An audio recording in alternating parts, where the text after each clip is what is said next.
dari jumlah nomor. Sel darah merah adalah sel darah yang bertanggung jawab untuk mengirimkan oksigen dari paru-paru ke seluruh tubuh. Ketika sel darah merah dalam tubuh sedikit dan mengalami gangguan, maka tubuh tidak akan menerima oksigen dengan cukup. Penderita anemia biasanya mengalami gejala berupa lemas dan cepat lelah, sakit kepala dan pusing, sering mengantuk, misalnya mengantuk setelah makan, kulit terlihat pucat atau keningan, detak jantung tidak teratur, napas pendek, nyeri dada, dingin di tangan dan di kaki. Biasanya kita sebut juga dengan 5L, yaitu lemah, letih, lelah, lesu, dan lalai.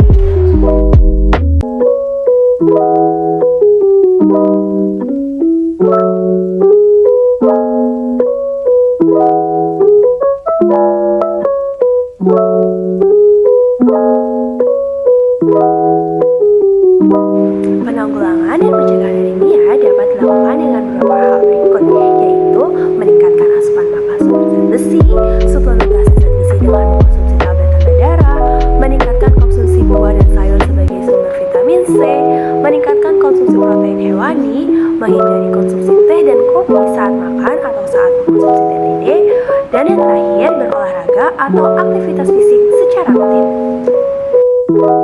Anemia adalah kondisi yang dapat disembuhkan dengan pemberian obat-obatan sesuai dengan penyebabnya, seperti eritropoietin, obat yang membantu sumsum tulang memproduksi sel darah merah, mengkonsumsi suplemen asam folat, zat besi, dan vitamin B12, serta melakukan transfusi darah jika diperlukan. Leukemia itu adalah kanker darah yang terjadi akibat adanya peningkatan jumlah sel darah putih dalam tubuh. Sel darah putih atau yang disebut juga leukosit adalah sel yang bermanfaat untuk melawan infeksi dan penyakit lainnya. Pada kanker darah ini, sumsum tulang menghasilkan banyak sel darah putih yang tidak normal. Sel-sel ini memadati sumsum tulang dan masuk ke aliran darah. Tidak seperti sel darah putih yang sehat, mereka tidak dapat melindungi tubuh dari infeksi. Terkadang, kondisi ini menyebar dari sumsum tulang ke bagian tubuh lainnya, seperti dada, otak, atau hati. Leukemia adalah jenis kanker yang paling umum pada anak-anak. Sebagian besar anak-anak dan remaja yang dirawat karena leukemia dapat disembuhkan dari penyakit tersebut. Leukemia terbagi menjadi 4 jenis. Yang pertama, leukemia limfoblastik akut atau yang disingkat dengan ALL. Ini mempengaruhi limfosit, sejenis sel darah putih. Jenis leukemia yang paling sering terjadi pada anak-anak. Ini dapat menyebar ke kelenjar getah bening dan sistem saraf pusat. Yang kedua adalah leukemia mieloid akut atau yang disingkat dengan AML. Ini mempengaruhi sel blast, sel darah putih yang belum matang. Bentuk leukemia anak yang paling umum kedua dan salah satu bentuk paling umum untuk orang dewasa. Yang ketiga adalah leukemia myeloid necrosis atau yang disingkat dengan CML. Jenis ini mungkin tidak menimbulkan gejala yang signifikan. Orang yang mengidap CML mungkin tidak terdiagnosis sampai mereka melakukan tes darah rutin. Orang yang berusia 65 tahun ke atas memiliki resiko yang lebih tinggi untuk jenis ini. Lalu yang terakhir adalah leukemia limfocytic chronis atau yang disingkat dengan CLL. Ini adalah bentuk yang paling umum pada orang dewasa. Beberapa jenis CLL akan stabil selama bertahun-tahun dan tidak memerlukan pengobatan. Namun, pada kasus lain, tubuh tidak dapat membuat sel darah normal sehingga memerlukan perawatan. Para dokter tidak tahu persis apa yang menyebabkan leukemia. Namun, pada kebanyakan kasus, penyakit tersebut terjadi ketika ada perubahan mutasi pada gen yang terjadi secara spontan. Artinya, mutasi genetik tersebut tidak diturunkan dari induknya. Walau seperti itu, ada beberapa hal yang bisa memicu jenis kanker darah ini. Seseorang beresiko lebih tinggi mengalami leukemia bila ke-1 mereka merokok, kedua, terkena banyak radiasi atau bahan kimia tertentu, ketiga, menjalani terapi radiasi atau kemoterapi untuk Keempat, memiliki riwayat keluarga. Kelima, memiliki kelainan genetik seperti sindrom Down. Nah, leukemia memiliki gejala yang berbeda-beda tergantung dengan jenisnya. Pada tahap awal, orang yang memiliki kanker ini mungkin tidak akan mengalami gejala apa-apa. Namun, ketika muncul, gejala itu akan meliputi ini: kelemahan atau kelelahan, mudah memar atau berdarah, demam atau menggigil, infeksi yang parah atau terus kambuh, nyeri pada tulang atau persendian, sakit kepala, muntah, kejang, penurunan berat badan, keringat malam, sesak napas, pembekakan kelenjar getah bening atau organ seperti limfa. Jika kalian terkena leukemia, ada beberapa cara untuk mengobatinya. Yang pertama, kemoterapi. Ini adalah obat yang membunuh sel kanker atau menghentikan pertumbuhannya. Mereka dapat disuntikan ke dalam pembuluh darah, vena, empat, atau saluran tulang belakang, disuntikan ke dalam otot atau diminum. Yang kedua, ada terapi radiasi. Ini adalah sinar X berenergi tinggi atau jenis radiasi lainnya. Mereka digunakan untuk membunuh sel kanker atau menghentikan pertumbuhannya. Radiasi dapat dokter gunakan dalam kasus-kasus tertentu. Lalu yang ketiga, ada kemoterapi dosis tinggi dengan transplantasi sel puncak. Sel darah muda diambil dari pengidap atau dari orang lain. Pengobatan ini dilakukan oleh sejumlah besar obat kemoterapi.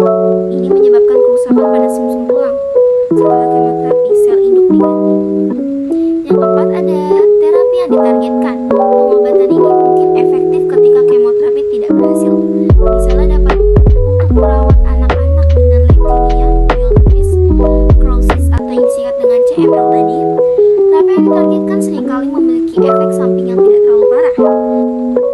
Lalu yang kelima, ada imunoterapi. Ini adalah pengobatan yang membantu sistem kekebalan tubuh untuk menyerang sel kankernya sendiri. Yang keenam, ada perawatan suportif. Perawatan dapat menyebabkan efek samping, sehingga obat-obatan dan perawatan lain dapat dokter berikan untuk mengatasi nyeri, demam, infeksi, serta mual dan lalu sebagian besar jenis kanker anak termasuk leukemia tidak dapat dicegah. Risiko penyakit tersebut terjadi akibat sinar X dan CT scan yang sangat kecil.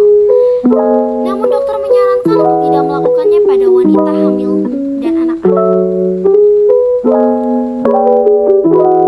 Thalassemia adalah kelainan darah bawaan yang ditandai oleh kurangnya protein pembawa oksigen dan kurangnya sel darah merah dari batas normal.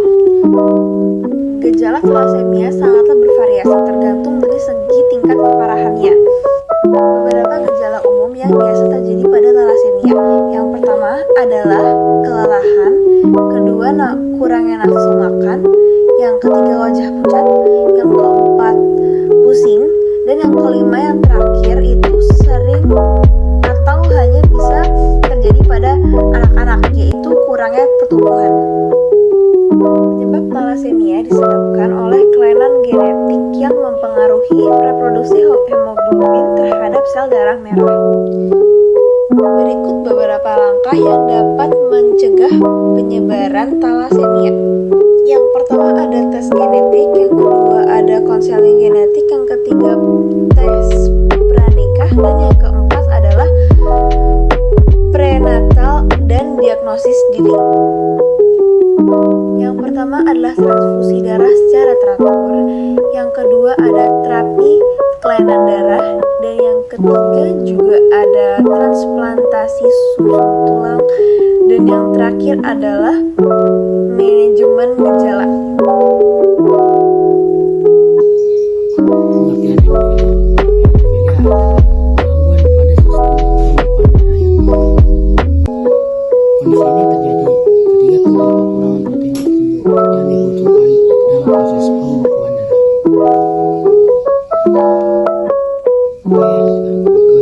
Gejala hemofilia. Gejala utama hemofilia sebenarnya sangat kentara. Seseorang yang mengidap penyakit ini biasanya ditandai dengan gejala pendarahan yang sulit dimengerti. Selain itu, gejala hemofilia juga bisa ditandai dengan kulit yang mudah memar,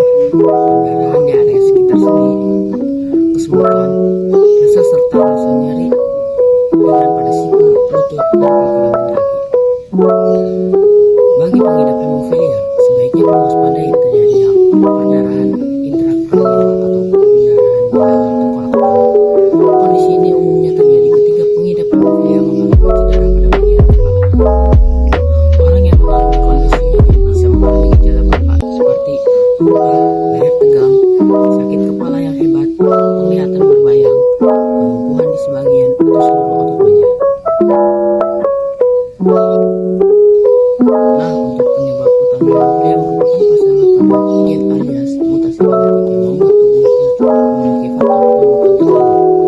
Untayan DNA itu sebutan lainnya adalah kromosom merupakan suatu rangkaian instruksi lengkap yang mengendalikan diri sebagai peran kromosom dalam tubuh bukan cuma menentukan jenis kelamin pada bayi saja, tapi kromosom juga berperan dalam mengatur kinerja seksual tubuh.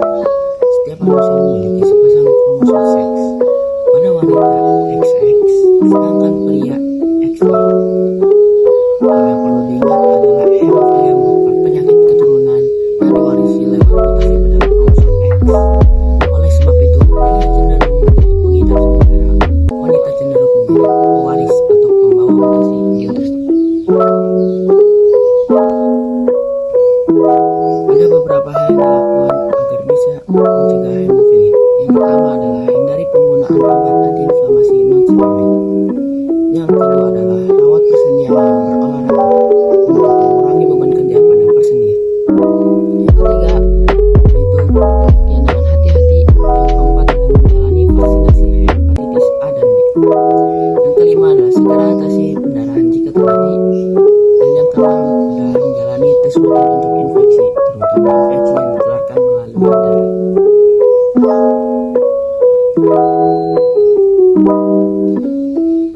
Ada dua bentuk utama terapi penggantian yang bisa dijalani dalam pengobatan hemofilia, yaitu terapi profilaksis. Beberapa pengidap akan memerlukan terapi penggantian rutin untuk mencegah pendarahan. Ini disebut terapi profilaksis.